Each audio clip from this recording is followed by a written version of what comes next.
આજે પોષ વદ સાતમ છે, શુક્રવાર છે, તારીખ 9/1/2026 વર્ષ છે. પ્રશ્ન મુક્તાનંદ સ્વામીનો છે. મુક્તાનંદ સ્વામી પૂછ્યું છે, જેના હૃદયમાં મંદ વેગ, મધ્યમ વેગ અને તીવ્ર વેગ વર્તતો હોય તે કેમ જણાય? તો કે આને મંદ વેગ છે, આને મધ્યમ વેગ છે અને આને તીવ્ર વેગ છે. એ વેગની ખબર કેવી રીતે પડે?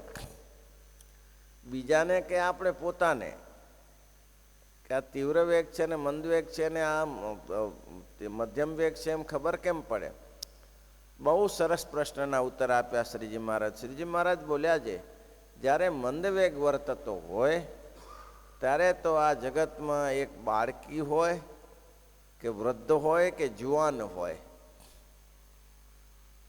બાળકી હોય, જુવાન હોય કે વૃદ્ધ હોય, તેને દેખીને કોઈ વિકાર થાય નહીં.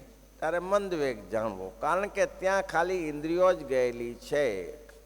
ઇન્દ્રિયો જઈને પાછી અથડાઈને પાછી વળી. આ જગતમાં તમે જોતા હશો કે પશુ પક્ષીને કોઈ કપડાં નહીં પહેરાવતા, એ ઉઘાડ જ ફરે છે. તો એને જોઈને મોસ્ટ ઓફ કોઈને વિકાર નહીં થતો, પણ એવું બની જશે તો રેર કેસમાં એવું બને ખરું કે એની સાથે કોઈને વિકાર ઉત્પન્ન થયો હોય. પણ આ સીધી વાત છે, પશુ પક્ષીને જેમ ઉઘાડા જોયે છે છતાં પણ કોઈ રીતે એની ભ્રાંતિ થતી નથી. તેમ શ્રીજી મહારાજ કે જેને મંદ વેગ વર્તતો હોય ત્યાં ઇન્દ્રિયો જ ગઈ હોય. અને તમે આ વેગ કઈ સ્ત્રી પદાર્થ ઉદાહરણ આપ્યું એક, અને ભગવાનના વાઘા વસ્ત્રમાં તમે જોશો ખાલી મંદ જ વેગ હોય, ખાલી ઇન્દ્રિયો જોઈને પાછી આવી હોય તો ભગવાનનું જેવું દર્શન થવું જોઈએ તેવું થાય નહીં. જોઈ લીધું, પાછા આવી ગયા, વૃત્તિ પાછી ખેંચાઈ ગઈ. એમાં એક ધારીને જોયું નહીં, એની સાથે મન ના જોડ્યું. મન જોડી દેવું પડે. જો મનને મૂકો એની સાથે તો એ દર્શન કોઈ ઓર થાય. એમાંય જો જીવ જણાઈ ગયો હોય, એમાંય જે ઇન્દ્રિયો મન અને જીવ સાથે જાય તો મહારાજ કે એ તો જિંદગીમાં ક્યારે ભૂલે નહીં. સારંગપુરમાં કુશળ કુંવરબાઈ હતા. હવે એને વર્ષોથી ભગવાન મેળવવાની ઝંખના હતી. ઉંમર થઈ ગઈ, કથા દરરોજ કરે ભૂદેવ પાસે, પણ કંઈ ખાટો ખારો સ્વાદ આવે નહીં. એક દિવસ ભૂદેવને કહ્યું, ભૂદેવ કથા તો દરરોજ કરો છો, પણ આમાં તો કંઈ હું એ શ્રદ્ધાથી સાંભળું છું, પણ રૂક્ષ્મણીનો હાથ જેમ મહારાજે શ્રી કૃષ્ણે પકડ્યો એમ કોઈ પકડનારો હોય તો કામ થાય. અને એ પછી સમયમાં જાણી પરમ ચૈતન્યાનંદ સ્વામીનો યોગ થયો. ધનસ્ત્રીના ત્યાગી મળ્યા અને એનો સમાગમ કર્યો. પરમ ચૈતન્યાનંદ સ્વામીને સારી રીતે રાખ્યા અને સમાગમ કર્યો. અને એના પ્રતાપે પછી ઘણા વર્ષો વીતી ગયા. બેન બહુ શ્રદ્ધાથી સેવા કરતા. છેડ શ્રીજી મહારાજને માટે ગઢપુર અથાણું મુકાવે. અરે બેન એક હાથેથી પોતે રાજરાણી છે છતાં હાથેથી ચોખા ફોલીને ડાંગર ફોલીને તૈયાર કરીને ચોખા 2 કિલો ભગવાનને માટે મૂક્યા. મહારાજને કહેજો કે આ ચોખા હું મારા હાથે ફોલીને આપની સેવામાં આપું છું. મહારાજ કે જુઓ તો ખરો, મોક્ષનો આગ્રહ તો જુઓ, કેવો આગ્રહ! એનું મન જડાઈ ગયું અંદર. ભગવાન નથી મળ્યા પણ એનો ઇન્દ્રિયો મન અને જીવ એમાં જડાઈ ગયા. મહારાજ મળ્યા સિવાય છૂટકો નથી. તો આ ખાલી એને મંદવેગને સ્ત્રીમાં દર્શન તો મહારાજ કે તાત્કાલિક આવી જાય એટલે સમજાયું, આ તરત સમજાઈ જાય એવું છે. પણ પહેલી વસ્તુ તો સમજી જ રખાય ને. જ્યારે શ્રીજી મહારાજ મળ્યા અને મહારાજના દર્શન કર્યા, અહો ભાવ થઈ ગયો. એમાંય શ્રીજી મહારાજે કેટલીક પોતાની કરામત બતાવી.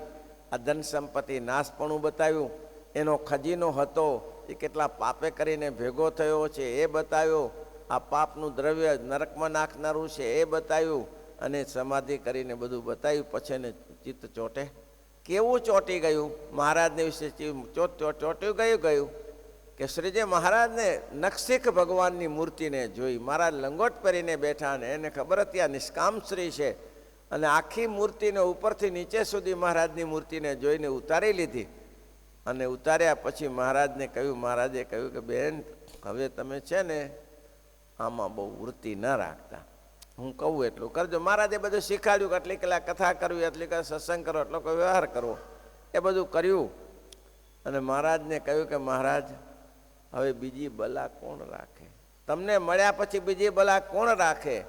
અને શ્રીજી મહારાજ હજી વળતા લાયા છે, હજી ગઢપુર પહોંચ્યા નથી. અને 13મે દિવસે સમાચાર આવ્યા કે કુશલ કુંવરબાઈએ ભૌતિક શરીર છોડી દીધું છે, ભગવાનના ધામમાં ગયા. આવી વૃત્તિ ચોંટી જાય, બીજું ગમે જ નહીં. આગળ પાછળના દ્રષ્ટાંતમાં બ્રહ્માનંદ સ્વામીના પ્રશ્નના ઉત્તરમાં બહુ સરસ કહ્યું છે, પણ આ સમજી લેવા જેવું છે. જેને મંદ વેગ વર્તતો હોય, તેને તો જુવાન રૂપવાન સ્ત્રી હોય કે બાળકી હોય કે વૃદ્ધ હોય, ખડી ગયેલું શરીર હોય, તેને જોઈને કોઈ દિવસ એને વિકાર ન પામે નહીં. એ ઇન્દ્રિયો જ પહોંચી છે ત્યાં. પણ મહારાજ કે જ્યારે એને મધ્યમ વેગ વર્તતો હોય, મધ્યમ વેગ, ત્યારે બાળકીને જોઈને તો વિકાર ના થાય, વૃદ્ધાને જોઈને વિકાર ના થાય, પણ જુવાન એવી સ્ત્રીને જુએ તો જરૂર વિકાર થાય.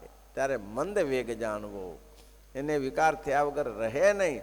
ત્યારે એને જાણી લેવું કે આ મંદ વેગ છે, આમાં તીવ્ર વેગ નથી, અને મંદ વેગ છે, આમાં મધ્યમ વેગ છે, ત્યારે જાણી લેવું. અને જ્યારે ઘણીવાર પ્રકૃતિ ઘણાની એવી ખરાબ હોય, તમે ન્યૂઝમાં સાંભળતા હશો, ન્યૂઝપેપરમાં સાંભળતા હશો કે આજે આની સાથે બળાત્કાર થયો, આની સાથે બળાત્કાર થયો. એમાં જોતા નથી, પશુ પક્ષી જોતા નથી, એમાં જુવાન કે બાળક કે કંઈ જોતા નથી.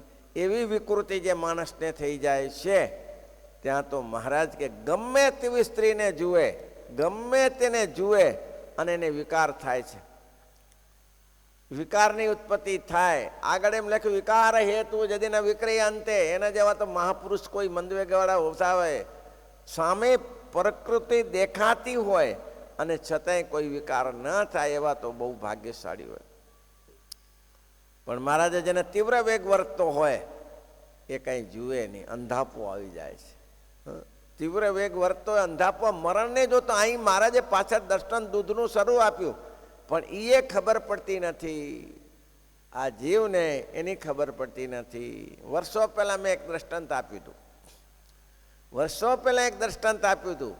આનો મોહ જેવો છે. એક બ્રહ્મચારી હતા. એ બ્રહ્મચારી જંગલમાં રહેતા હતા. 16 વર્ષની ઉંમર હતી.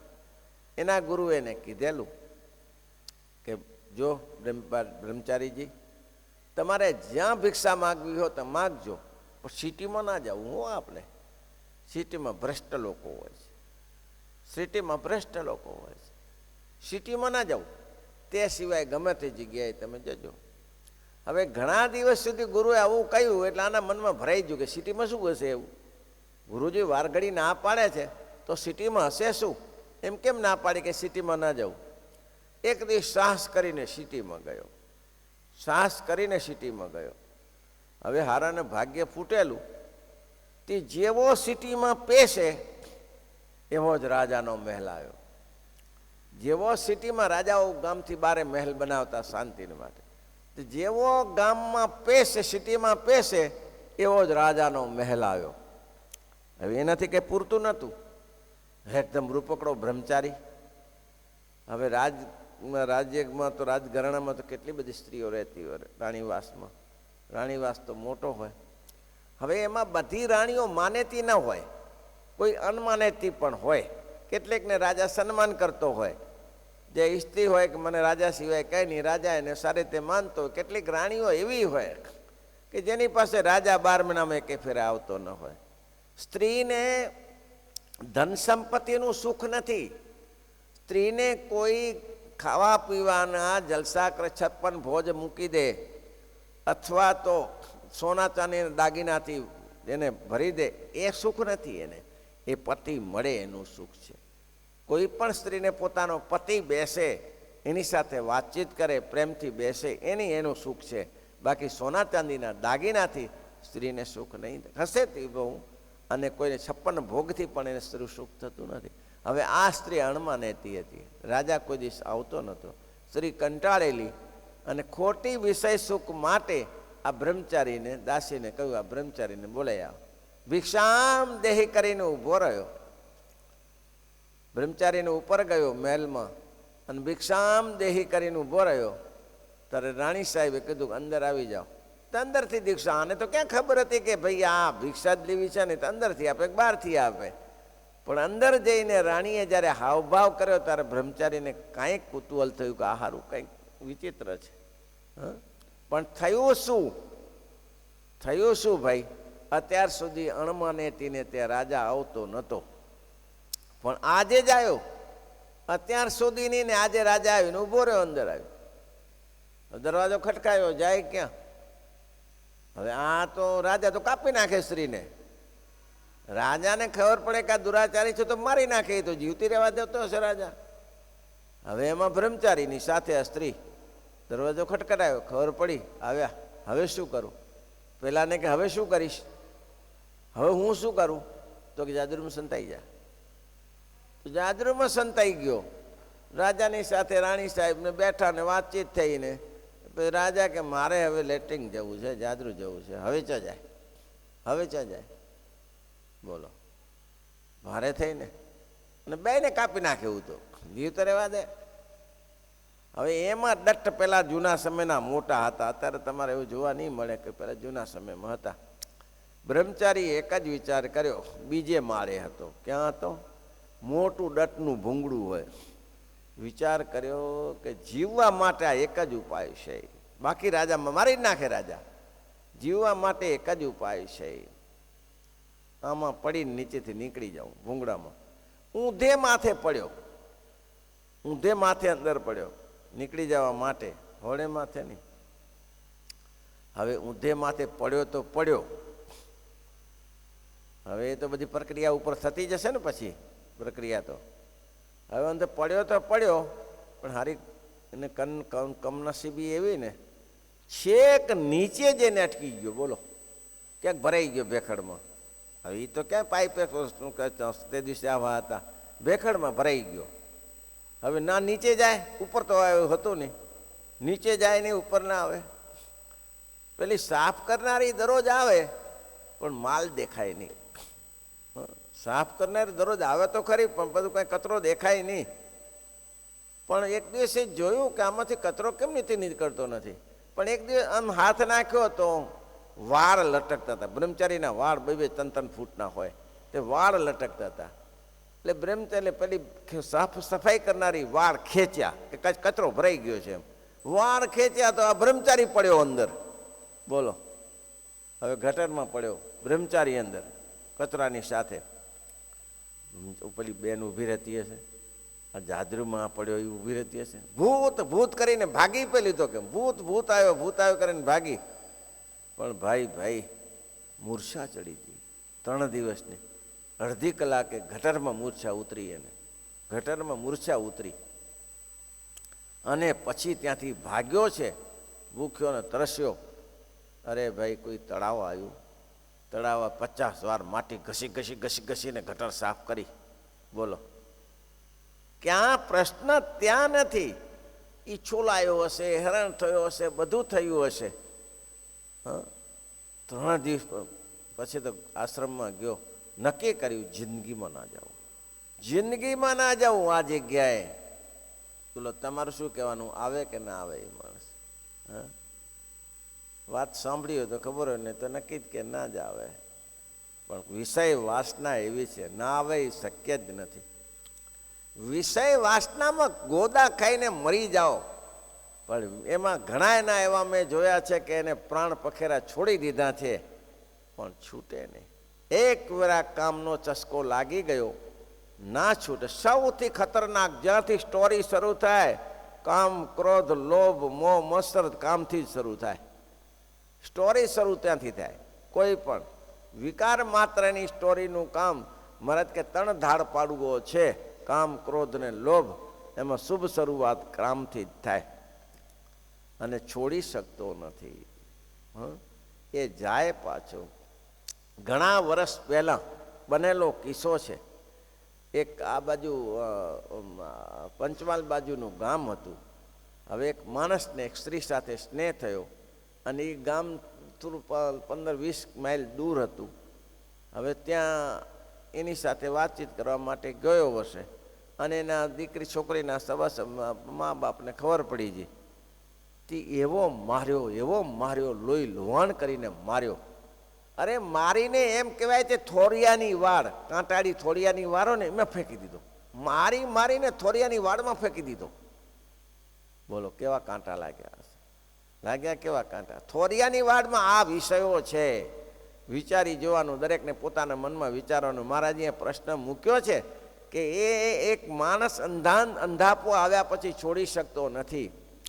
થોરિયાની વાડમાં ફેંકી દીધો. બોલો કોઈકને ખબર પડી કે કોઈ માણસ કણસાય છે એટલે ભેગા થઈને કાઢ્યો, સગા સંબંધીને ખ્યાલ કર્યો, કીધું અહીંથી આવ્યો છું. લઈ ગયા, કાંટા કાઢ્યા અને 6 મહિને હરખો થયો. 6 મહિને બીજી વાર જાય ગયો હારો. આટલું દુઃખ વેઠ્યું છતાંય ગયો. આટલું આ વાસિષ્ઠ રામાયણની કથા હતી. આટલું દુઃખ વેઠ્યું. પેલી જે બ્રહ્મચારીને કહીએ દુઃખ તો પાછો ગયો. અને ગયા પછી શું થયું કે પેલાને ખબર પડી કે હા પાછો આવ્યો છે અને પકડ્યો. એમ તો કે પેલાને તો આમ તો ગમે ત્યાં આવ્યો છે, આગવા જાય તો ક્યાં જાય, પછી હજારો 4 જણા ફરી વળ્યા. અને ભાઈ ના પૂછો ના ભાત, તોડી નાખ્યો હારાને, ટુકડા કરી નાખ્યા. ટુકડા કરીને ગટરમાં નાખી દીધો. બોલો છે ને કામાશ શક્તિ આ વિશે. એટલે શ્રીજી મહારાજ કહે છે જેને તીવ્ર વેગ વર્તતો હોય એ ક્યારે પાછો. પેલો બ્રહ્મચારી આટલી બધી હાનિ હતી તો એ ફરીથી ગયો. પછી શું થયું કથા લખી નથી, પણ ગયો ખરો પાછો. એમ આ કથા તો એના માટે લખી છે. કથા લખી છે વાસિષ્ઠ રામાયણમાં એના માટે. કેના માટે લખી છે કે જુઓ ભાઈ, આ જન્મ મરણનું દુઃખ કેવું છે જીવને. જન્મ મરણનું દુઃખ.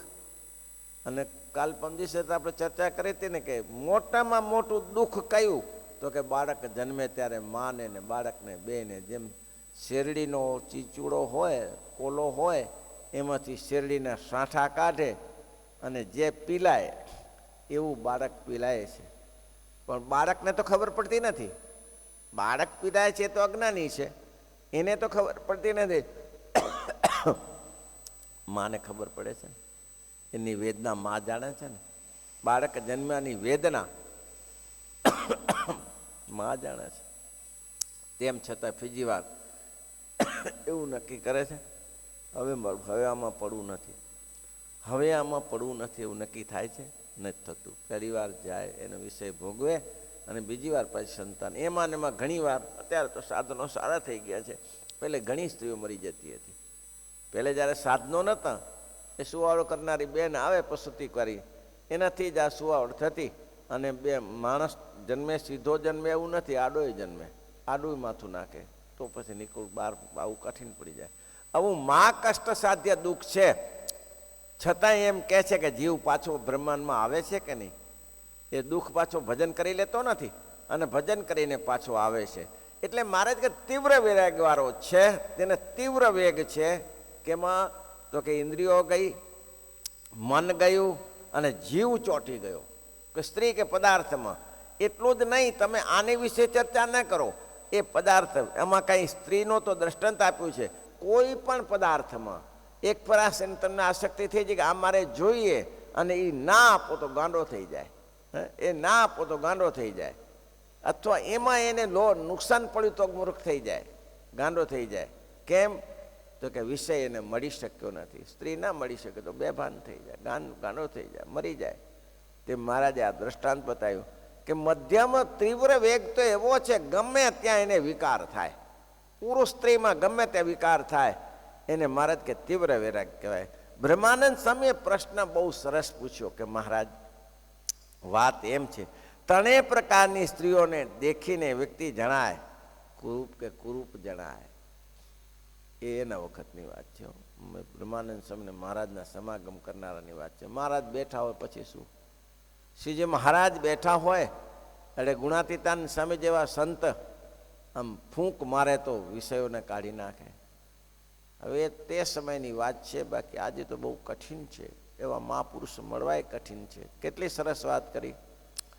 3 પ્રકારની સ્ત્રીઓને દેખીને વ્યક્તિ જણાય, આ રૂપ છે કુરૂપ છે, વ્યક્તિ જણાય, આ વ્યક્તિ આ છે એ જણાય, રૂપ જણાય, કુરૂપ જણાય, અને વિકાર તો થાય ને ત્યારે કયો વેગ જાણવો? સ્ત્રી જણાય, રૂપ જણાય, કુરૂપ જણાય, છતાંય કોઈ પ્રકારનો વિકાર થાય નહીં. તેનું શું કારણ છે?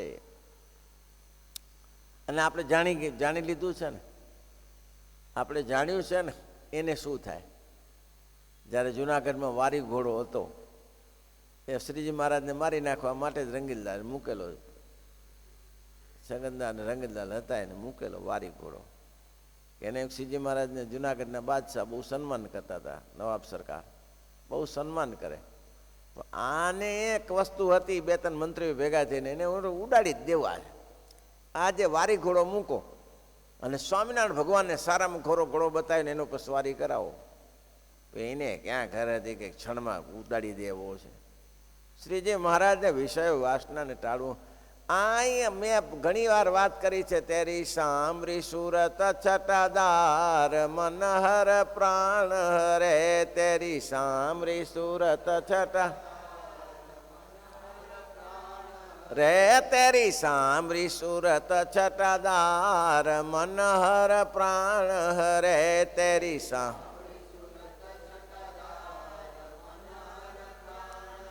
હે ચલત મનો રે હસી ચિત ચોરે, ચલત મનો રે હસી ચિત ચોરે, હરે તેરે ઉર બીચ મોતી ઉદમાલ મનહર પ્રાણ રે, તેરી ઉર બીચ મોતી ઉદમા મનહર પ્રાણ રે, તેરી સામરી સુરત છટાદાર મનહર. એ જે ધરમપુરના જે દિવાનના પત્ની ભગવાનને જમાડ્યા, બહુ હોશિયાર સ્ત્રી હતી રસોઈ બનાવવાની, અને ભગવાન પ્રેમથી જમ્યા, અને જમ્યા પછી સહેજ ખોટો ભાવ મહારાજ માટે કર્યો, મહારાજ ઉલટી કરીને કાઢી નાખ્યો. હવે એ તે જ સમયમાં એ વાત છે હાથીજણની. હાથીજણ જાલમસિંહ દરબારને ત્યાં કયું ગામ ભૂલાઈ ગયું, હાથીજણ જોડે. ત્યાંથી બીજે દિવસે કાલુપુર મંદિરમાં આવ્યા, અને મંદિરમાં આવીને 350 સ્ત્રીઓ, ત્યાગી બહેનો અને બ્રાહ્મણ બહેનો ભેગી થઈ અને શ્રીજી મહારાજને કહ્યું, મહારાજ આજે કૃપા કરીને અમને જમાડો.